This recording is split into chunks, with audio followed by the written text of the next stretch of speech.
সেই ইব্রাহিম আল্লাহ তাআলার প্রিয় বান্দা, সেই ইসমাঈল আল্লাহ তাআলার প্রিয় বান্দা।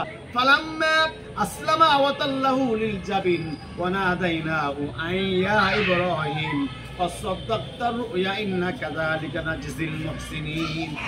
আল্লাহ তাআলা হযরত ইব্রাহিমকে ডাক দিয়ে বললেন, হে ইব্রাহিম, তুমি এবং তোমার সন্তান দুইজনই আল্লাহর পক্ষে, দুইজনই আল্লাহর কাছে সারেন্ডার করেছো, আল্লাহর কাছে মাথা নত করে দিয়েছো। তোমাকে যে নির্দেশ দিয়েছিলাম তোমার সন্তানকে কুরবানি করে দাও, তুমি তোমার আল্লাহর কথা মতো তোমার সন্তানকে কুরবানি করে দিয়েছো।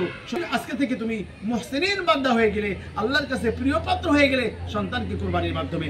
আমরা যখন একটা আল্লাহর নির্দেশ মতো এই কুরবানির চাঁদে, এই জিলহজের 10 তারিখে আমরা যখন পশু কুরবানি করি, আল্লাহ তাআলা বলেন, শোনো হে বান্দা, কুরবানির পশু কুরবানি যখন তোমরা করো, কুরবানির পশুর এক ফোঁটা রক্ত জমিনে পড়ার আগে আগে আমি আল্লাহ রাব্বুল আলামিন তোমাদের কুরবানি কবুল করে নি। ইব্রাহিম যেরকম ইসমাইলকে কুরবানি করে যে সওয়াব লাভ করেছিল, আমি আল্লাহ তাআলা তোমরা একটা পশু কুরবানি দেওয়ার মাধ্যমে আমি আল্লাহ তাআলা তোমাদেরকে সেই সওয়াব দান করি। আল্লাহু আকবার।